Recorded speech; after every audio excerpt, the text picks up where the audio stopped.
13절은 그렇게 말합니다. 하나님께서 행하시는 일을 보라. 하나님께서 굳게 하신 것을 누가 능히 곧게 하겠느냐. 여러분, 우리가 인생 살다 보면 있죠, 고일 때가 있습니다. 자기의 생각과 다르게 원치 않은 병이 찾아올 때도 있고, 사업이 어려울 때도 있고, 이런 세상 만사가 있죠. 저 산에 엉킨 것처럼 엉키고 슬킬 때가 많이 있는 거예요.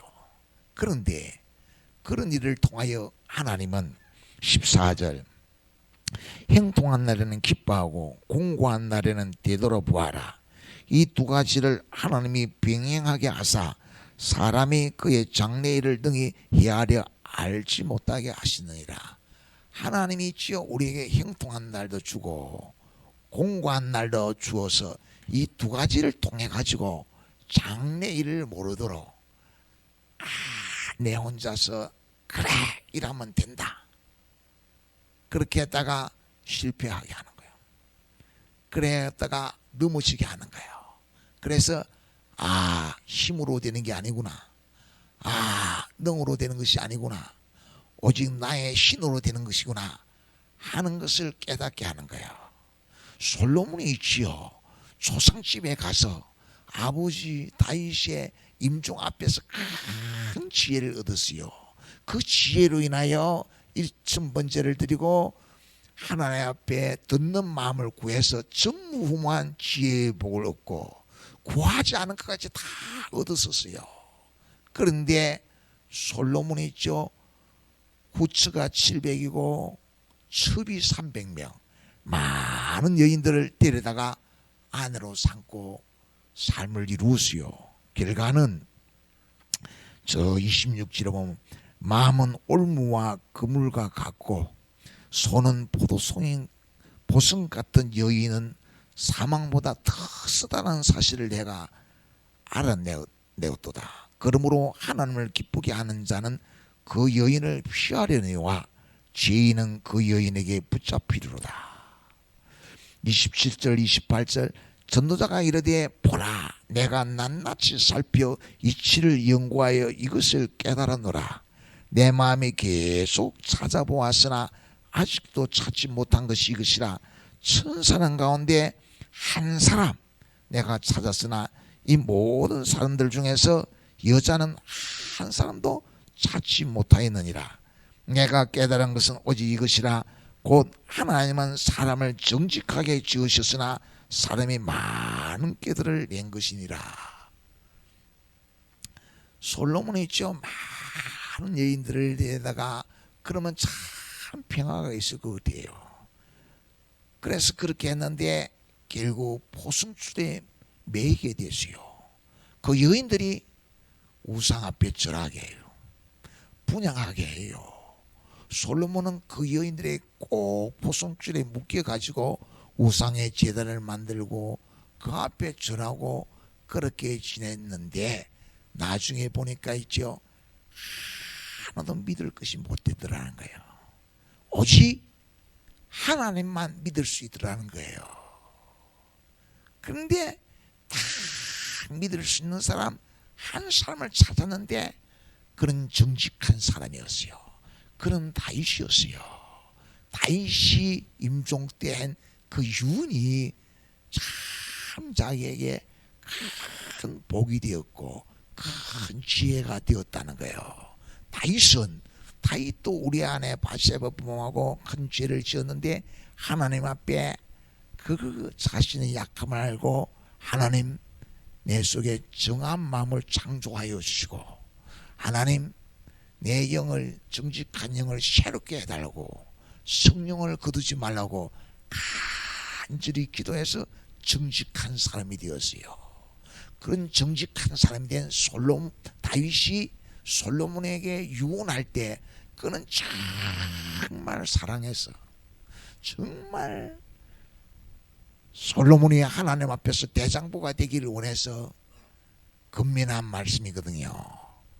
그것밖에 들을 게 없었다는 거예요.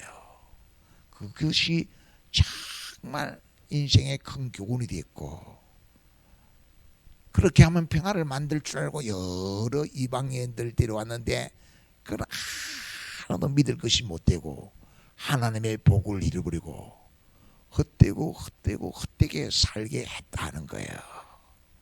여러분, 그러니까 솔로몬은 이것을 어떻게 깨달았습니까?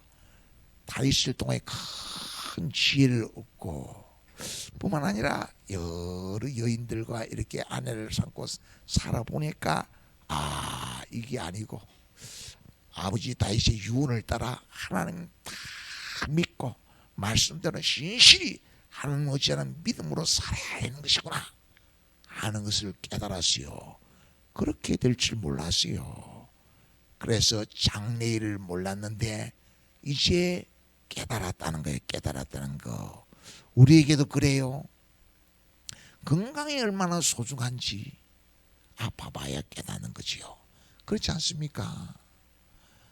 하나님의 말을 잘 들어야 되는데 그거 어떻게 깨닫습니까?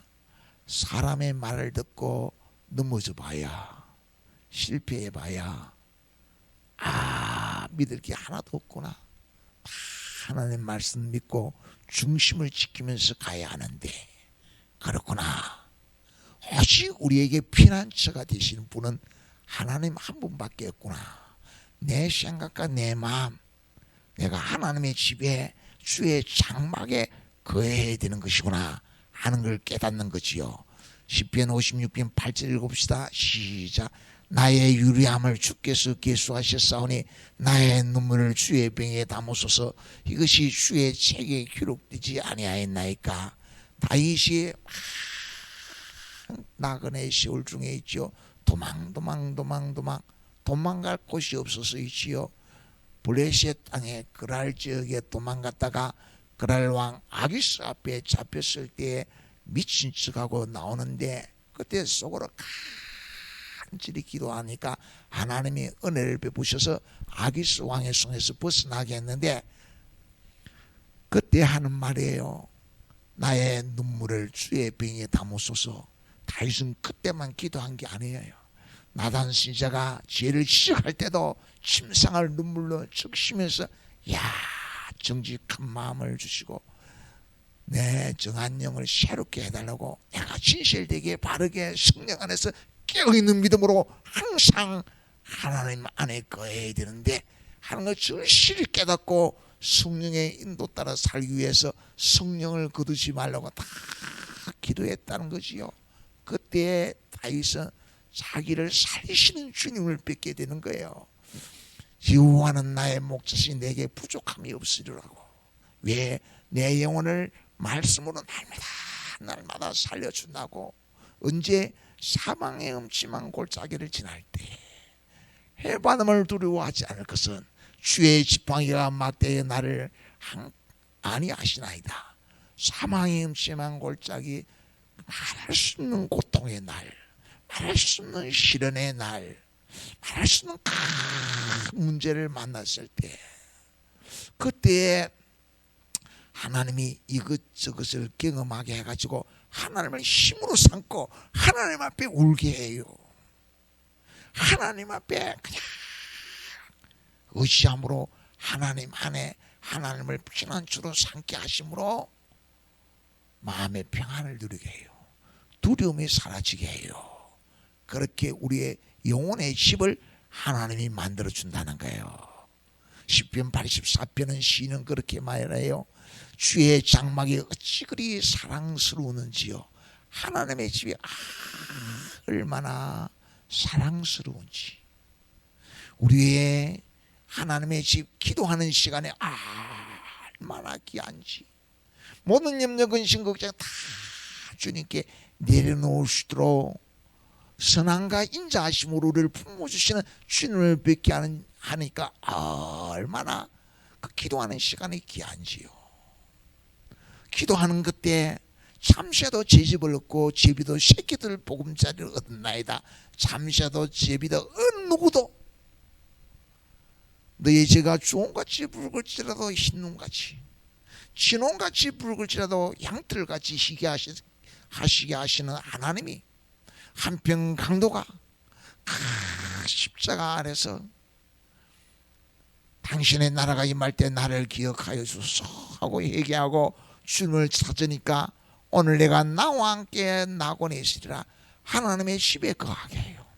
주님의 선함과 인자하심으로 품어주시는 주님의 집에 거하게 해요. 마음의 시온에 데려가 있는 자는 복이 있을지로다. 은혜의 힘으로 주님 바라보게 하는 은총으로 주님 바라보니까 눈물의 골짜기를 지날 때 많은 셈이 있을 것이라. 하나님의 힘으로 삼고 하나님께 기도하면, 하나님께 눈물 흘리면 많은 셈이 있을 것이다. 생수가 넘치는 은혜를 누려요. 성령께서 생각과 마음을 주장하시고 지켜주시면서 하나님의 선하심과 인자하심을 맛보게 돼요. 그래서 주님을 사랑하게 돼요. 사랑하게. 그런 은혜를 우리에게 품어주시면서 주님의 집에 거하도록, 주님 품에 거하도록, 주님과 동행하도록 만들기 위해서 우리에게 형통한 날도 있고 공고한 날도 있는 거예요. 사는 것이 힘들 때가 있는 거예요. 괴로운 일이 있는 거예요. 그 괴로움을 가지고, 힘든 일을 가지고 주님께 나와서 내려놓도록, 내려놓을 수 있는 주님의 집에 거하도록 만드시면서 다 받아주시는 거예요.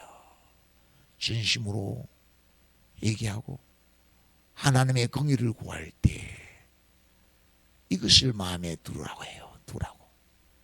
여러분, 하나님께서 주신 지혜를 솔로몬은 잃어버리고 여러 가지 고통을 겪고 나서 깨달았어요. 우리도 비슷하지 않겠습니까? 지금이 중요해요. 마음에 두어야 돼요. 마음에. 하나님 믿는 믿음으로 말씀 붙잡고 하나님과 동행하면서 대장부로 산다. 세상 환난도 고난도 시련도 모든 것을 이겨가는 대장부. 부활하여 생명 되신 예수 믿고 죽음도 이기고 찬송하며 감사하며 영생을 누리는 믿음으로 살리라 라고 결단하는 아름다운 성도가 되기를 축원합니다.